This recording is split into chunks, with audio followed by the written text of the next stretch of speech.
In this video, we will go over the answers and explanations to the quiz questions. The first question is a true or false question that asks us whether or not C++ is an object-oriented programming language.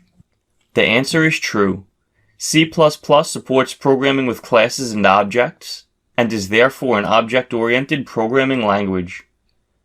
Question 2 asks which concept means making a class's attributes inaccessible from other classes. The answer is encapsulation.